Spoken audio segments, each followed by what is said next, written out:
You've heard me say this a lot, but it's so true. Sometimes the 12 years feels like it's gone by in the blink of an eye. And other times in the day-to-day, it's a long run. But hey, that's what we signed up for. So very, very excited, very blessed to be here for the 12th consecutive year of this luncheon. It would not be possible if we didn't have the continuity that we've had within our staff and certainly in our administration. Dr. Caputo, Mitch Barnhart, myself, Mark Hill, Ron Oliver, Sandy Bell, all these people have been with me since day one. And, and really provided tremendous leadership. You may have heard a few things about me. Sometimes in the summer, get a little frustrated, got some things on my plate. But, sometimes in football, it's my job to take care of the football program. And you get stuck in my own little cave over there. But you look at the challenges that we have in college athletics, and it makes me feel very small because it's monumental. What Dr. Caputo, what Mitch and our administration have to deal with in the next 12 months is unprecedented. And we've already been dealing with a lot. And we've adapted and done the very best we can, and we'll continue to find creative ways, great ways to continue to be as competitive as we've been and take it to another level. And if you heard my comments at SEC Media Day, that's what we want. That's what you want. I am not interested in sitting here and just existing. I'm not interested in exiting. We're interested in finding ways and exploring ways to be the best we possibly can at Kentucky. And a big thanks to you, because the people that are here, I see here year in and year out, and you're constantly supportive of us. And we greatly appreciate that.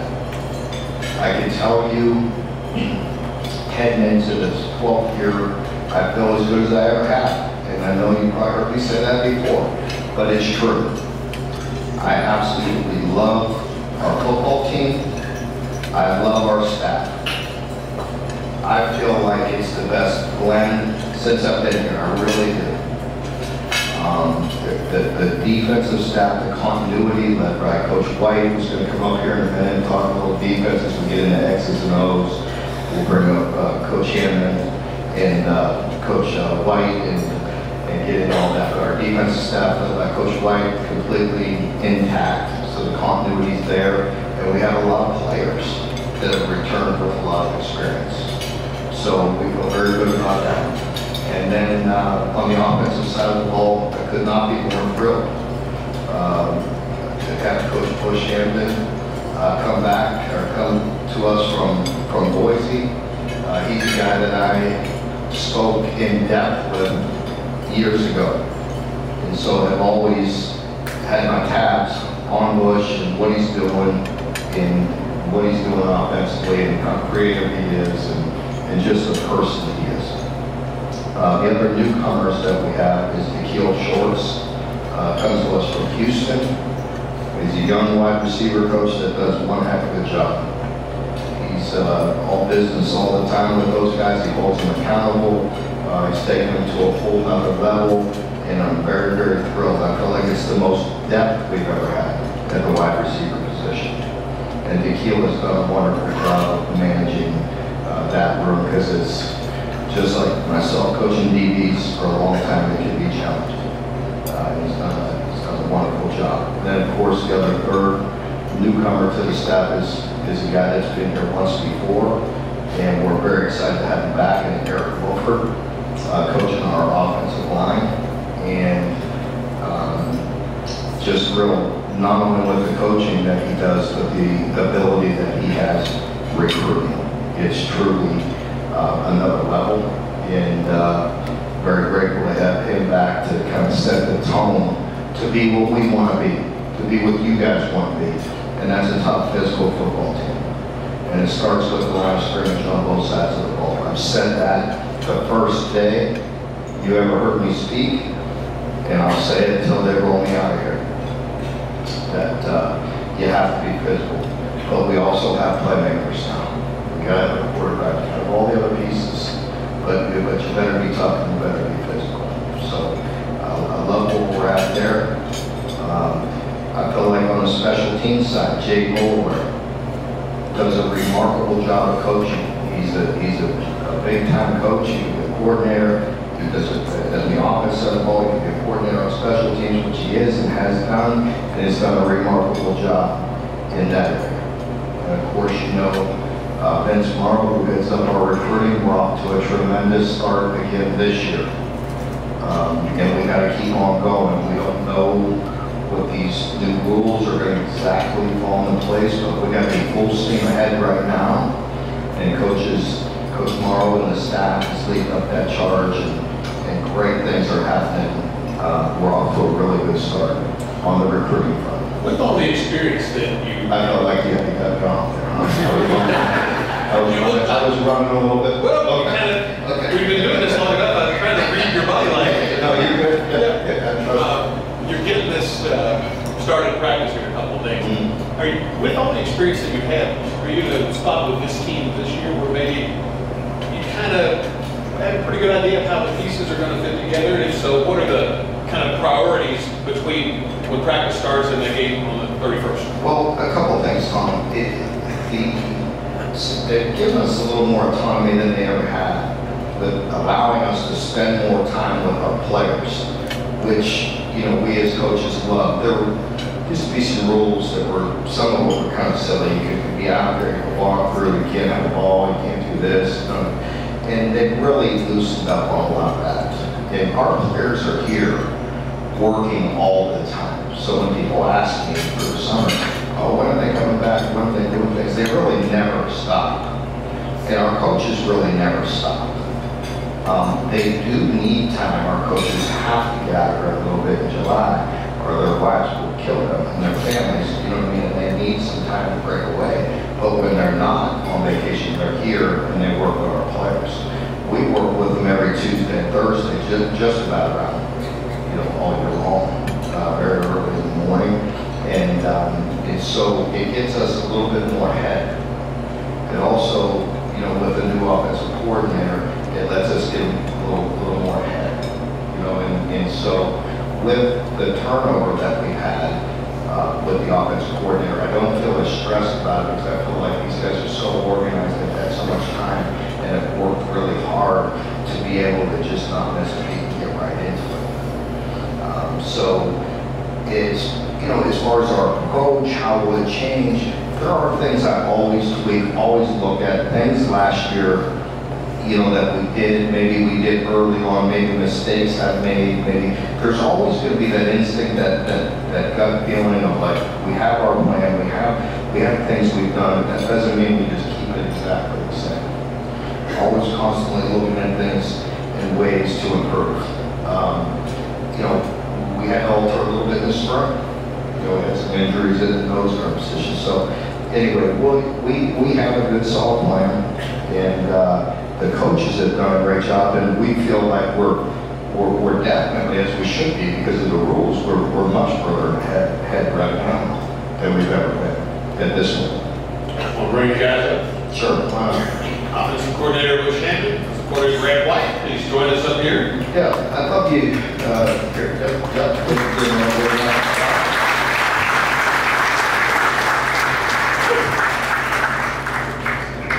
guys have heard from myself, heard from Coach White, which is always good to hear that you have not heard from Bush, and I'm sure he can tell you a few things about the offense, and you'll love hearing from him as well as Coach White. We'll have you guys pass out the mic. Let's start with Coach Hampton here.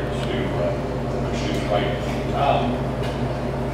You come into this with a plan, certainly from your past experience, but how did the personnel that you found here match up to the plan you wanted to put in place?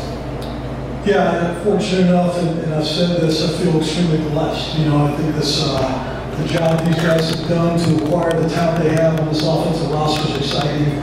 And I think, you know, through the process, there was just a lot of alignment, you know, from coach and Brad and the style of defense they played and what we like to do offensively. Again, there's a lot of similarities to things we've done in the past, and we're excited about our depth. Everybody always wants to know about the quarterback when it's somebody who had been a quarterback before. That's wouldn't be the case. So talk to us about the quarterback room and how you feel about that position. Certainly excited. I really feel this about Brock. I mean, he's an old school throwback type player. He's a guy that this is really important to him from a leadership standpoint. I think that was always the starting point. Anytime you have a guy that's coming in as a transfer and the expectations, how he can mesh with the rest of the team, I think he's done a tremendous job. He's a player that's got a really nice skill set, can run it, can throw it. We're certainly excited about him continuing to take the next step. I also believe this. I think there's 3 other guys in the room that have a lot to offer as well. And, Covered Holy, the freshman we brought in, is as talented as a freshman as I've been around. Gavin Moon's out of transfer as a big 6'4", 230-pound player. And Bo Allen's really done a nice job taking the next step as well. So excited about the competition throughout the offense, but certainly at that position. I said microphone to your left, if you would, to Coach White. We'll talk a little defense with Brad White, who has a lot of names back from last season, and in places where you did need them, shore up a spot, whatever. It seemed like the transfer portal that worked well. You got what you needed, and spots there. So as you go into practice, you've got a lot of guys that know your defense, know what you're doing. How will that help you be able to maybe expand what you have done in past years? Yeah, I think obviously that's really important. If you look across our 2B, I think it's 18 or 19 have been in the system 3 or more years. I mean, and that's a huge piece. They understand what we're trying to get done. To a point, some of the older guys that have been here 5, and you got a guy like JJ, you're moving into the 6-year realm where they can sort of read your mind in terms of, hey, listen, this is what you're calling, this is why you're calling it. They understand situational football. So all of that stuff is important, but I think Coach made a great point earlier. Every single year, you have to go back and you have to look and say, okay, listen, what tweaks can we make? If you just sit there and say, we're going to be stagnant and we're going to just keep doing the same thing over and over, offenses are too good and systems are too good. So we have to have small tweaks in there. I think the guys have adjusted well to those. We've been able to work on some of those newer things throughout the summer, but also understanding what are we at the core, how can we play fast, and letting those guys play fast and physical. Deion Walker's a guy that has all American mentions, all conference mentions, had a tremendous second year. What could a third year look like, best case scenario for Deion? Best case scenario, obviously be the most disruptive defensive lineman in the country. And when you have that guy, it doesn't matter what level of football. If you have a disruptor on the defensive line, it changes ball games. And there are things that he knows that he's done really, really well in the past. There are still some things that, hey, listen, he's only been in college for 2 years. There are things that he can improve upon. He's been putting in really good work throughout the summer, and I think he's ready and poised to have a good year. And even I was talking to him recently, he was talking about how he wanted to be more assertive as a leader off the field. He felt like he was maybe doing that on the field, but he wanted to be able to take more of a role off the field. And you see him embrace that? Absolutely. You hear him, you hear his voice. We talk a lot about in the program of guys finding their voice. And he has very much found that, and obviously it's a big voice, and it stands above the rest a little bit. And so, as long as we can continue to channel that and harness that, in the right direction, I think it's going to be really positive, not just for our defense, but for our entire team.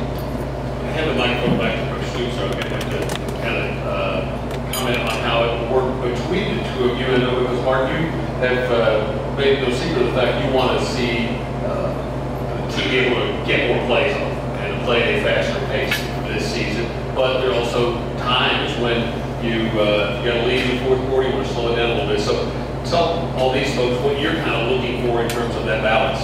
Well, definitely. I think, the bottom line is winning games, right, Tom? I mean, and everybody can relate to that. I mean, we have to win games by any means necessary. And heck, you could go back and, you know, to the job, and he's on my staff, does a wonderful job with Eddie Rand. And we were just talking, Tom, you and I were just talking about the year that yeah, 2019, when you had to change it, put a wide receiver and a quarterback. Yeah. Just the creativity that Eddie Grant had. We did the things necessary, like defense, ran the ball, quarterback ran the ball, and just by any means necessary. As we progress, as we start recruiting impact players, you know, guys like that need touches, you know, one of the conversations Bush and I talk about now is, number one, the urgent to get plays off faster. I mean, there's no secret. Heck, before Liam, you know, we made a change or anything like that, we were talking about that because I didn't like it last year. I didn't like the fact that we're always getting down to 1, 2, 3, 4 seconds left on the play clock to get plays off. We have playmakers that we have to get involved. Now you get them a variety of ways, and we're all a team, right? Defense needs to get some 3 and outs. Got to get field position and special teams. Offense has to get first downs. The more first downs you get, the more plays you get off, the more guys are going to touch the ball. Then you're not going to sit there and worry about, you know, the running backs getting fed, the tight ends getting fed, and the receivers making plays. You know, so we have playmakers on this team, and that's part of it. You know, one of the conversations Bush and I had early on was he going to adapt to our terminology because our players have been through a lot. One of the main reasons why I didn't is, number one, we had time, the rule changes, you know, that we have to spend with players. And the biggest thing was I wanted Bush to be comfortable making those plays, because when that pressure's on, your habits going to come straight to the surface, and his terminology, his play on his comfort level, I wanted to be with him. You know what I mean? And I want him to be confident and roll, you know what I mean, how he's going to go. You know, with the play calls, the tempo, all of it. There's going to be a variety of things. We're not sitting here saying we're going to try to snap the ball with 30 seconds on the clock. But I can tell you this, I get tired of snapping it 1 second, about 2 seconds, whatever, you know what I mean? So I want to have some rhythm and some tempo to it. So I'll hand it over to Bush and let him expand. Yeah, let's talk to Coach Chairman. You can expand on that a little bit, and also talk to these folks about the new development in the game in terms of being able to communicate with the quarterback through his helmet, and how will that, if at all, change what you can do offensively? Yeah, to the tempo point, I think Coach hit on just about everything. I mean, we think about extremely sharp turns of the steering wheel, if you will. There should be times where we have the ability to play extremely fast, kick into like our 2-minute operation, one-word calls. There's also times, as we know in the fourth quarter, with how we play defense here, we can run that clock out and do whatever it takes to win the game. So we're right there in the middle. We got the ability, you know, to do both for the reason that it always comes down to winning football games. I think the communication piece can be a huge advantage for the offense. I don't know how Coach feels about it, but there's just a level of comfort. We already know huddle operation, so it's that comfortable feeling from the coordinator to the quarterback to be able to have that communication. Certainly, we are going to be practicing about every 4th day of what happens when that goes out.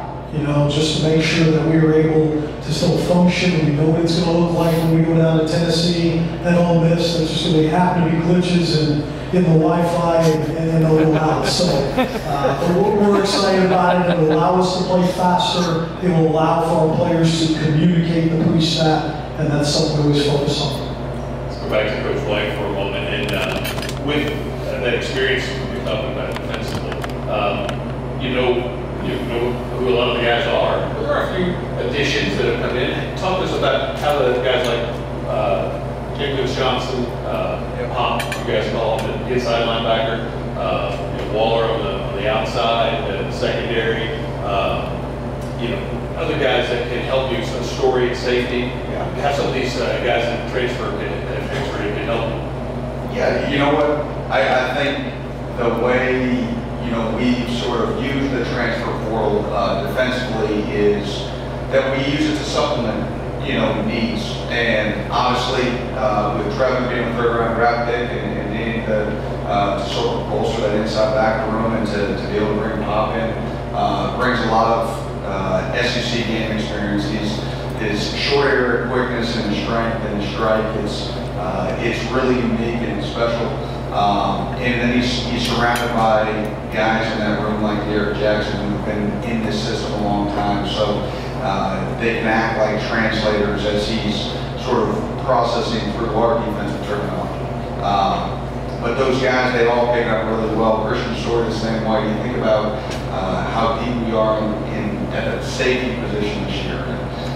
When you've got guys like Simon Childress and Jordan Lovett, and as well as Ty Bryant played last year, and him coming in as well as he played as a true freshman. You saw in the spring as a true sophomore, just the command that he had back there. So then Christian can come in, and there's a comfort level that any one of those combinations you can play winning SEC football.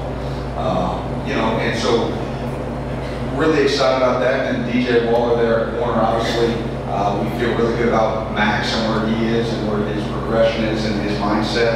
And then the competition opposite that I think is going to be really strong. And I will say this, I think a lot of people forget that Max was a first-year starter last year. He only had one rep the year before, in that Vandy game. He comes in last year, he's a starter. There's always somebody waiting if there's competition. And this year, there's going to be with Jansen Dunn and J.Q. Hardaway and DJ Waller, we've got a lot of bodies out there that are going to be able to compete. And, they don't always have to take the whole workload. They can pass it amongst them. Go back to Coach Andrew for one more question about the running back position, because Kentucky lost a guy that was uber productive in Ray Davis, running the football, catching the football, nice on the career in the NFL. So that's a lot of production to replace in the running back spot. But I'm sure you don't expect any one guy to do what he did necessarily. So what does that position look like for you? I think, Tom, you said it, a little bit by committee. It really wasn't just last year. These guys have had 7 straight years of a 1,000-yard rusher. And being in this conference, the physicality that they played with up front and what the backs have done. And so certainly a lot of decisions have been made in the offseason. Again, one thing with us even taking Gavin Wimsatt was him supplementing some of the runs. So we'd like to hand the ball off close to 30 times a game. We're always thinking about, okay, how many times is this guy going to carry to that guy? Again, we've got a bunch of backs that we think can be successful at this level, and we're excited to get going. Mark, we're going to ideally get folks back to work around the top of the hour. So any final thoughts? Yeah, just once again, just want to reiterate, thank you so much. Like, it just takes support. I've said it many times.